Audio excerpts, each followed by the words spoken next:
Church. My name is Anesu and I have the privilege of reading the word of the Lord today. May we please stand for the reading of the word.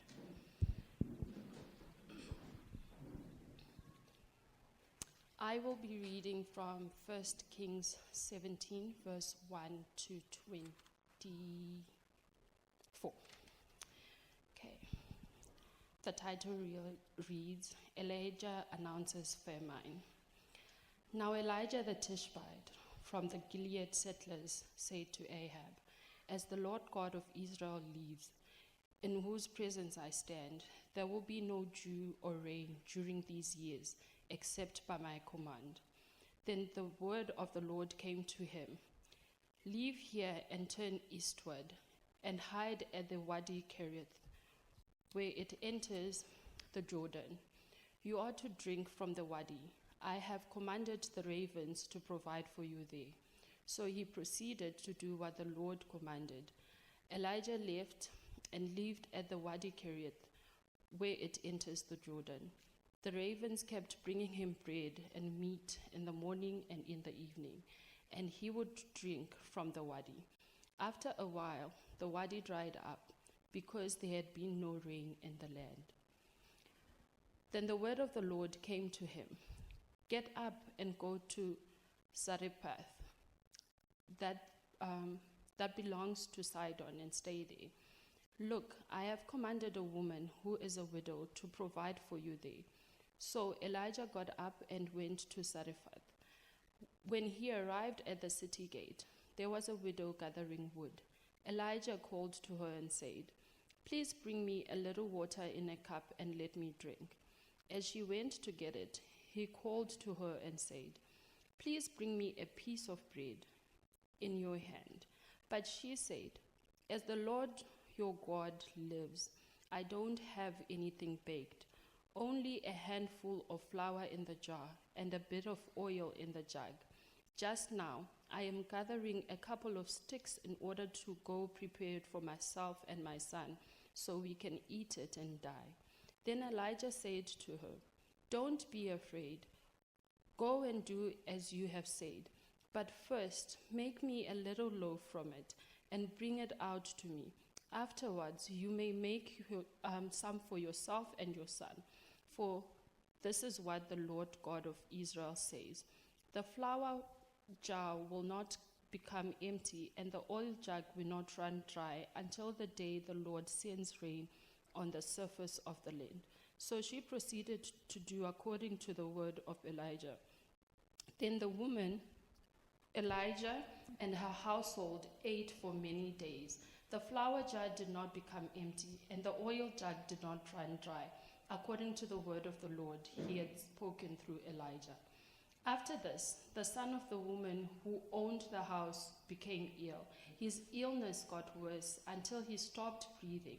She said to Elijah, Man of God, why are you here? Have you come to call attention to my iniquity so that my son is put to death? But Elijah said to her, Give me your son. So he took him from her arms, brought him up to the upstairs room where he was staying, and laid him on his own bed. Then he cried out to the Lord and said, Lord, my God, have you also brought tragedy on the widow I am staying with by killing her son? Then he stretched himself over the boy 3 times. He cried out to the Lord and said, Lord, my God, please let this boy's life come into him again. So the Lord listened to Elijah, and the boy's life came into him again, and he lived. Sure. Then Elijah took the boy, brought him down from the upstairs room into the house, and gave him to his mother. Elijah said, Look, your son is alive. Then the woman said to Elijah, Now I know you are a man of God, and the Lord's word from your mouth is true. This is the word of the Lord. Praise be to God.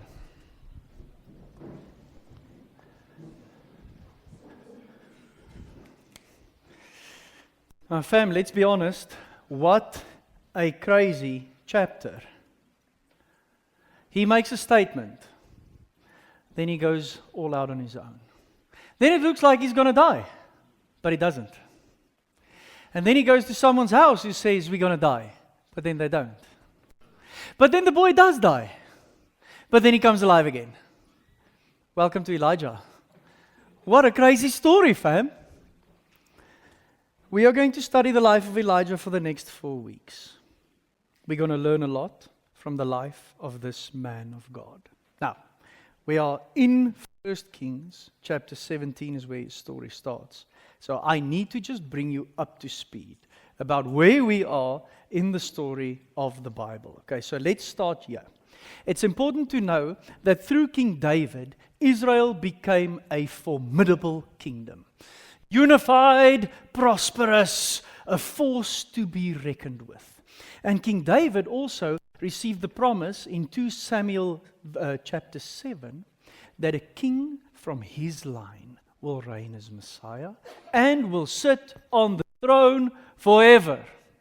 So in the time of David, there was a lot of optimism in the kingdom, specifically because of this promise. But then, as you read the story and you follow the story of the kings of Israel, you see that it all went to rubbable and trubbable. Now, something happened that's important to understand the history of the kings, and that is that at some point the kingdom split. So let me just show you the next slide here. So in 1 Kings chapter 12 to chapter 16, we see that Israel splits in two because of a fierce rivalry between these two kings, Jeroboam and Rehoboam.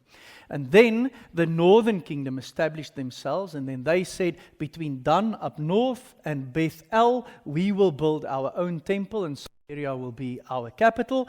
And then through Rehoboam, the southern kingdom said, we will call ourselves Judah, and we will have Jerusalem as our administrative and military capital. So the kingdom split. Northern Israel, southern Israel, Israel and Judah. Are you afraid of the flowers, Asnath? Appreciate that, thank you. Okay, so here's what you need to know. Next slide. Things didn't go well. So we have kings and we have prophets. Look, the kings are supposed to worship the God of Israel alone. The kings are supposed to rid Israel of idolatry, and the kings are supposed to stay faithful to the covenant. Then you have prophets in the presence of the kings. Prophets aren't guys who stare into the crystal ball and who say, oh, I see what's happening in the future. No! Prophets are people who speak on God's behalf. They are watchdogs for the covenant, because remember that the kings are supposed to stay faithful to the covenant. They call out idolatry and injustice because the kings are supposed to rid Israel of idolatry, and they challenge the people to repent and follow the law. So through the history of Israel, you had kings and you had prophets. And look at this scoreboard. Northern Israel had 0 shops. 0. Not one king was described as a good king. Not one. 20 got the thumbs down.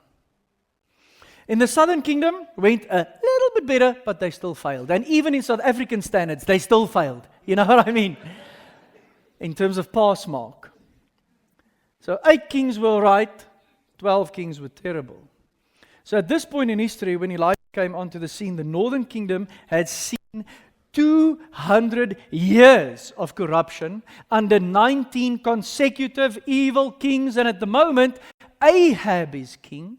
And Ahab is described, if you just back up a little bit into 1 Kings 16, as the most evil, married to Jezebel, the most evil that kingdom had ever seen. Things aren't going well in the story of Israel at that point. So from 1 Kings 17 to 2 Kings 8, we read the story of Israel's kings, the northern kingdom, and the prophets in that time. And the prophets were the 2 big E's. So we had Elijah, and then we also had Elisha. And if you look at them, they've got the same grin, they've got the same finger, and they've got the same staff. And they did exactly the same work. So Elisha literally copied and pasted what Elijah did, just in different circumstances and in a different time. And he doubled the amount of miracles that he did. So we saw 7 miracles in the story of Elijah, 14 miracles in the story of Elisha. So this is all about Elijah, the one man going up against the most evil king and queen they have ever seen. Fam, we are talking about things like child sacrifice. We are talking about things like sexual immorality was seen as worship to Baal and to Asherah. What does God do? He doesn't raise an army, He raises one person. And that person's name is Elijah. Do you guys know what Elijah means? Elijah means, the Lord is my God. That's what it means. So God goes for one man. And what we're going to study today, is the theme for today, is the making of a man of God. We will see what Elijah did in the weeks to come. But today's focus is about what Elijah went through to become this man of God. And family, let me tell you, it was preaching to me in very, very, very deep ways through the course of this week. Let me show you three things. One, he went through a season of isolated pain. He went through a season of total dependence. And he went through a season of unconditional obedience. The season of isolated pain. Let me pray first. Father God, we want you to form us to be able to do the work that you want us to do. We are going to see now how Elijah was formed, and we want to submit to your word, even though it might be a hard word to hear for us.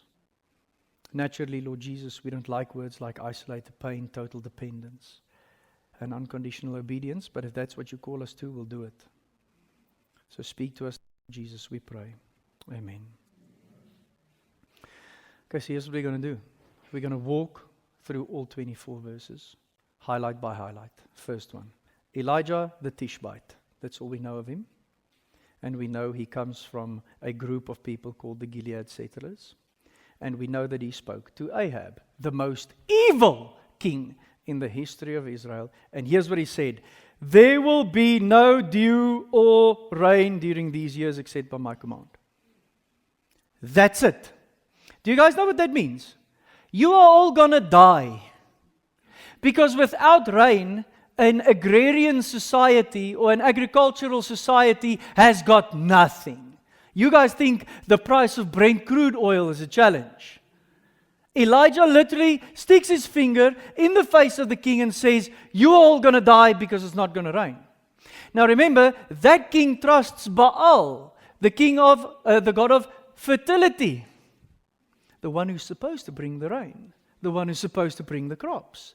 The one who's supposed to bring the harvest. And that king and his wife trusts in Asherah, who's also a fertility goddess who's supposed to bring the kids. So their gods, they believe, will bring the rain, the crops, and the kids. Elijah says, you are all gonna die. That's all we know of him. Crazy, isn't it? It would have been nice if there was just a little story that said, this is how the word of the Lord came to me. This is where I come from. These were my parents. This was my family. No. Boom, Elijah the Tishbite. We know in the beginning of the story who he's from. And then at the end of the story, you'll see we get to see whom he's from. And then God speaks to him. The word of the Lord came to him. So the first thing is, it seems like Elijah can hear the word of the Lord, right? So he's to be trusted and he's to be followed in that sense. And then God says to him, leave, turn, and hide. Can you imagine that? You just went to the king, who's not afraid of burning his kids to please the gods. You said to him, y'all all gonna die. And then God goes, okay, leave, turn, and hide. Where? At a little stream of water called the Wadi Gerit. And Gerit means where you are cut off from everything and everyone. How's that for the start of his ministry? Huh? Huge announcement, he gone. And then it says you are to drink from the Wadi. Hang on, it's not going to rain. Where's the water going to come from? Well, that's the command. You drink from the Wadi where I've placed you. And then God gives him this and says, I have commanded the ravens to provide for you there. What do you guys think of ravens as some company?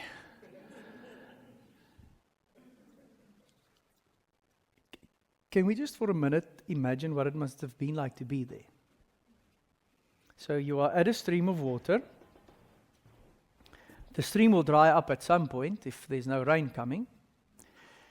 But your command is to drink of the water and to eat the food that the birds bring you. Just imagine that. Wake up in the morning, do your stretch and mobility exercises, #40. And then he has a swig of water. And then, birds! Nice one, guys. Thank you, yeah, cheers. Charles sits in the blazing sun the whole day. Birds again, time for dinner. Yeah, cheers, guys, thank you. Water the next day on his own. Until when? Until God speaks again. Do you guys think that he was scared? Of course he was scared. He stuck his finger in the face of the most evil king ever, and now he's running away from him.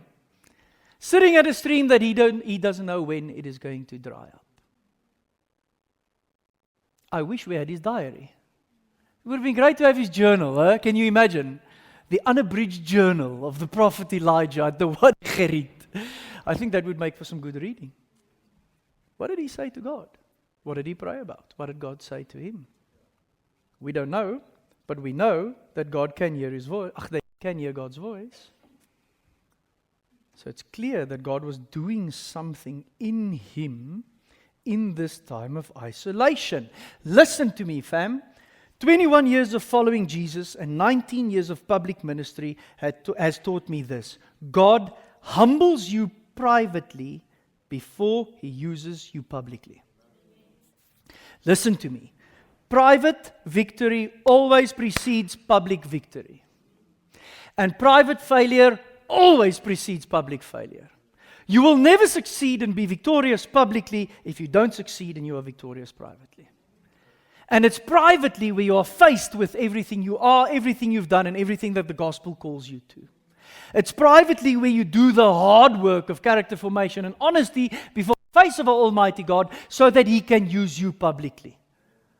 I've seen this 1,000,000 times before. If you fail privately, you will fail publicly. So why does God take Elijah to the Wadi Cherit? Because he wants to use him publicly. I mean, guys, next week, Shiami's got the greatest teaching text ever. What a victory for the prophet and for the God of Israel. But before that, he took him away. And it was privately, isolated. He only had birds to talk to. That God did a very, very deep work in him. Because here's the thing. At that stream of water, in the blazing sun, with the birds and the meat, he had God with him. Isn't that amazing? God's presence was with him. And God's presence with him did something in him that set him up for what? His public ministry, but also his next step. What was the second thing he had to go through? A season of total dependence. So look at verse 5 to 7. He proceeded. Later we'll see the widow also proceeded. That's discipleship 101. If God says, turn, leave, and hide, then you turn, you leave, and you hide. That's what you do. Just do what the shepherd tells you to do. Your next step of obedience. Obey right away. So Elijah proceeded. He left, and he lived.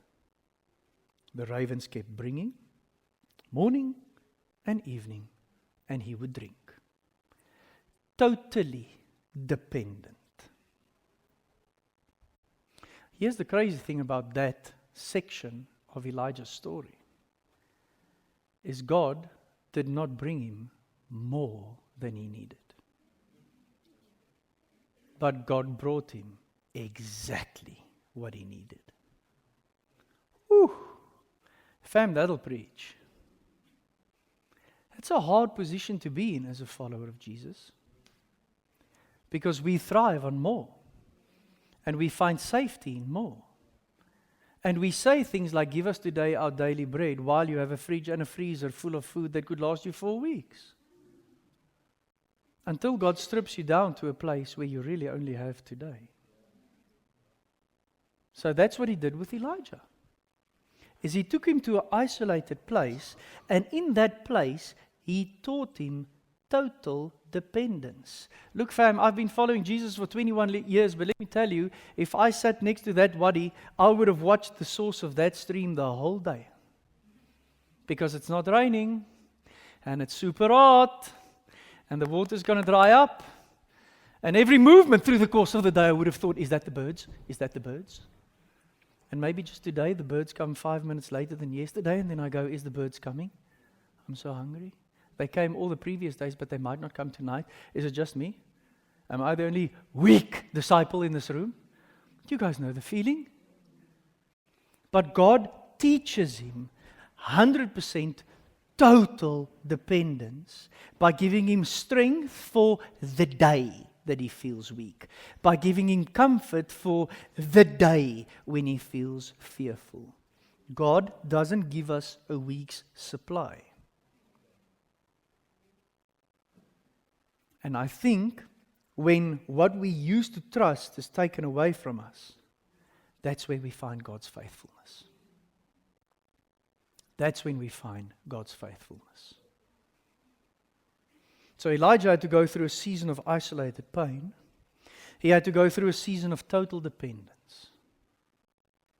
I don't want to go through any of those seasons.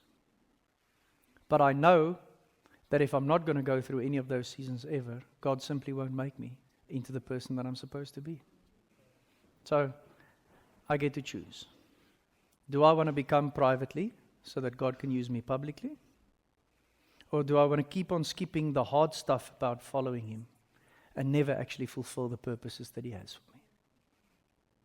Think about this, fam. Elijah had to go through it. I believe we do too. His third season, we're going to spend most of our time here, is a season of unconditional obedience. Now check this. Verse 7 says, after a while, the wadi dried up because there had been no rain in the land. Once again, if I was Elijah, do you guys know what I would have said? I knew it! I knew it! I'm going to die.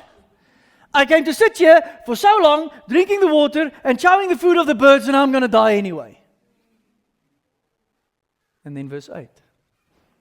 Then the word of the Lord came to him. Then. Not before. Then. Get up. Go. Okay. Remember? Turn, leave, and hide. Okay, great, I did it now. Next assignment. Get up and go. Okay, where? To Zarephath. Whoa, whoa, whoa, whoa. Whoa, whoa. Why there? It's somewhere between 120 and 160 kilometers away from where he is at the moment. And so that you guys know, if you think of a map of Israel, I forgot to put the map on the screen, sorry, my bad. He would traverse, that means he's going to go through the whole northern kingdom to get to Zarephath. He is a wanted man in the kingdom. Can you guys imagine if the whole Pretoria is full of posters, wanted, Reino Meyer. And then God says to me, start in Centurion and kick north until you reach Sefako Makgato Drive. What? Someone is going to see me and I'm going to die. So God says, get up and go. Go to Zarephath. Do you know what Zarephath means? Zarephath means the smelter, the place of purification, the press, the heated oven. It's a place, historically, where they actually made a lot of steel products and a lot of pottery. So hot, burning ovens was part of the course in Zarephath. So Elijah wasn't pure enough. he had to go through another process of pressing, through another process of heat, burning out all the impurities in his life. And not only does God say, go to Zarephath, he says, stay there. Okay, do you have my Airbnb booking for me? And then God says, yes, I've commanded a woman who is a widow to provide for you there. Ha ha ha ha, that's quite funny. No one has got food and money, and a widow would be the last person who has some. How on earth is she going to take care of me? You get up and you go and you do your 160 kilometers. Do you guys think that there's going to be watering stations? Like Comrades next week for me, every 2.5 kilos. Nice one, Elijah. Nice one, Budi. There's a little water for you. There's some banana. There's potato. Nothing. Remember, the land is dry. The wadi is dry. He has to do 160 k's, well, somewhere between 120 and 160 on his own. And what does he do? Verse 10. So Elijah got up and went to Zarephath. That'll preach. Not Elijah had an argument with God. Not Elijah offered an alternative plan. Not Elijah went to consult with his family and his brothers and his sisters first. He just did it. And when he arrived at the city gate, do you guys think he was thirsty?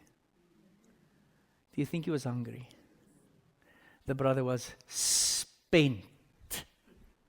Spent. So he arrives at the gate, and what does he see? He sees his Airbnb hostess, the widow. And she's gathering wood. And then Elijah says to her, please, can I have a little water in a cup and let me drink?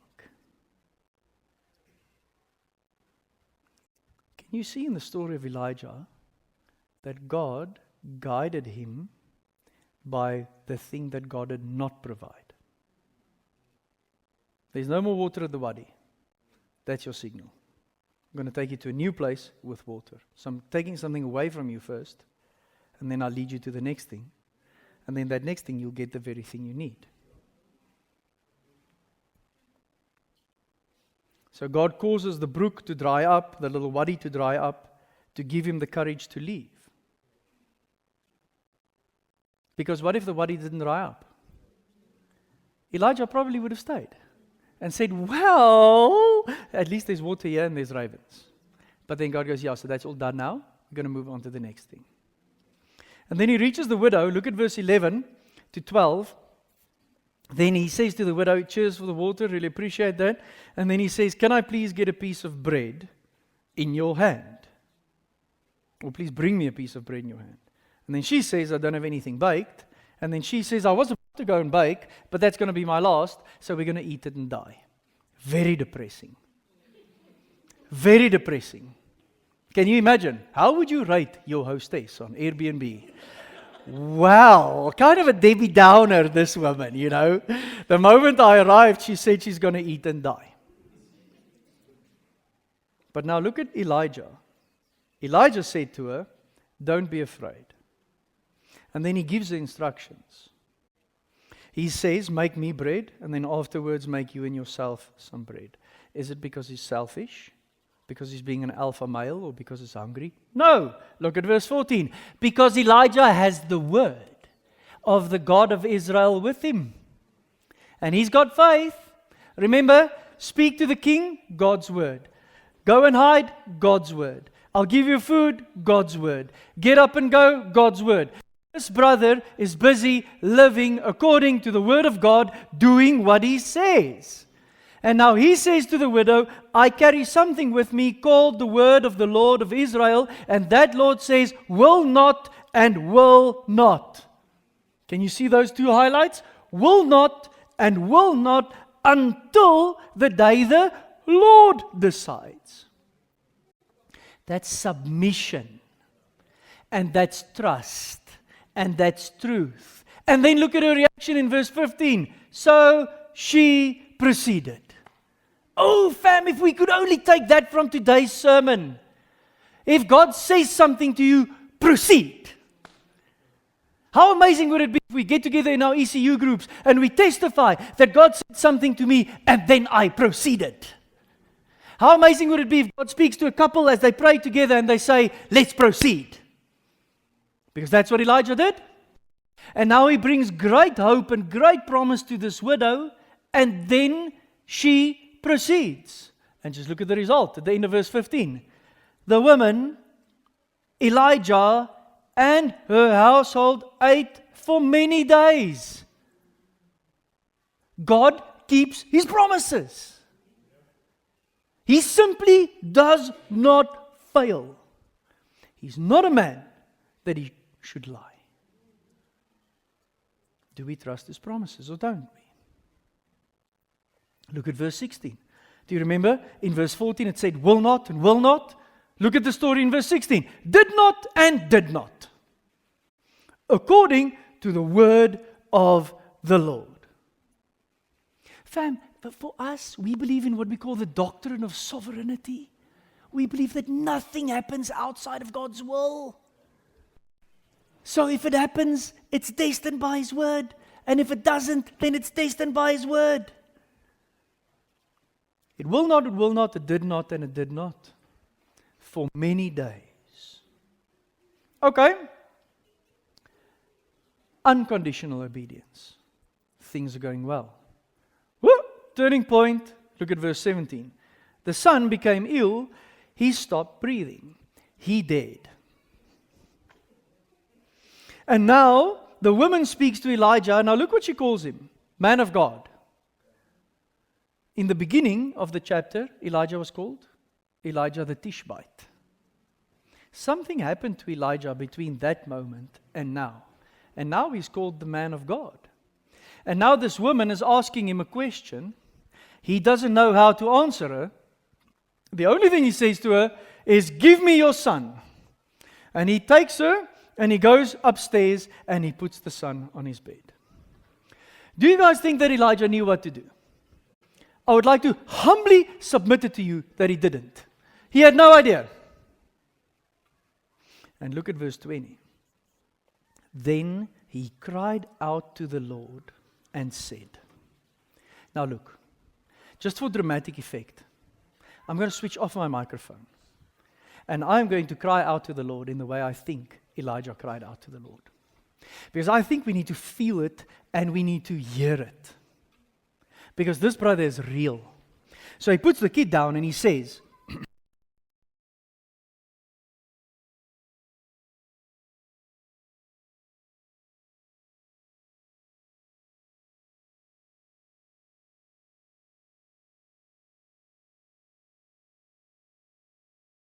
stretched himself out over the boy 3 times. Just, can my life just... 3 times.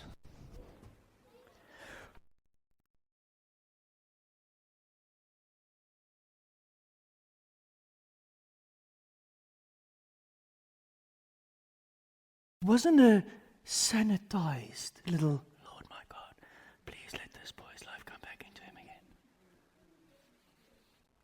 This brother has seen God work. But this boy is dead now and you said he won't die. So come on now. I've tried. Life. Nothing happens. And then he cries out. And then look at verse 22. So the Lord listened. And he lived. Total, unconditional obedience. Then Elijah took the boy. Surprise! Yes, he's alive. And gave him back to his mother. Look at what he says at the end of verse 23.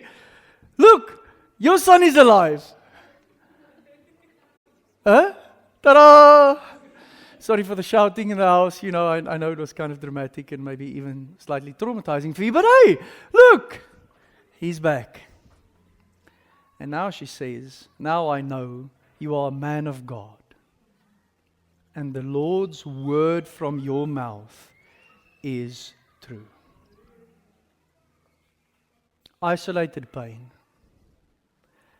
total dependence, unconditional obedience, and Elijah the Tishbite turns into Elijah the man of God. What an amazing story. So who are you? And what is God making you into? And what is He currently forming in you? And what does He want to do publicly through you? And what does He need to do privately in you first? So I just want to say that some of you are at the wadi at the moment. Super alone. And all you have is water and the birds. I just want to tell you that it's not a curse. It's a blessing. Let God minister to you at the wadi.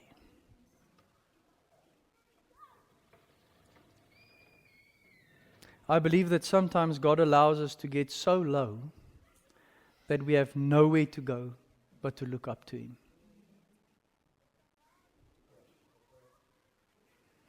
And if that's you, currently really, really low, I just want to tell you that trying to live a better life is not the answer. Start by trusting in the resurrection power of Jesus and trusting in the presence of God in that moment, forming something deep inside of you. Amen. I want to ask our worship ministry to join me on stage. We are going to respond with song. Let me offer you a few responses. I always do this at the end of each service. Things that I think the Spirit could lead us to through this word. So I want to ask you to maybe close your eyes, sit comfortably, breathe deeply. And then let me offer these 4 responses. The one is, maybe today is the day of your salvation. Let's start there. Maybe today is the day where you admit your sins, where you believe in the forgiveness that Jesus achieved for you on the cross, and where you confess Him as your Lord and Savior. Maybe you've got no idea what this presence of God is like. Maybe you've got no idea what it's like to have God dwelling inside of you through His Holy Spirit. You can have that experience. The bread and the cup this morning on the table said that it's possible for you. And it's as easy as ABC. So if you want to surrender your life to Jesus today, don't harden your heart. Do it. Do it. He'll meet you like a father welcoming back a son.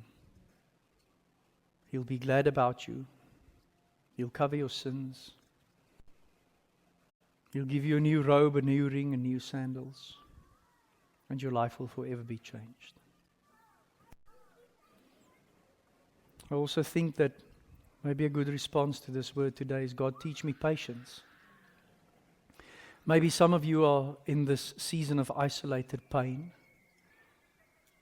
and you're really tired of waiting. But it was in the waiting that something was forged inside Elijah that turned him into a man of God. So maybe today your prayer is, God, make me patient. Give me patience. Maybe some of you are in a season of total dependence and you're really struggling with faith and with trust.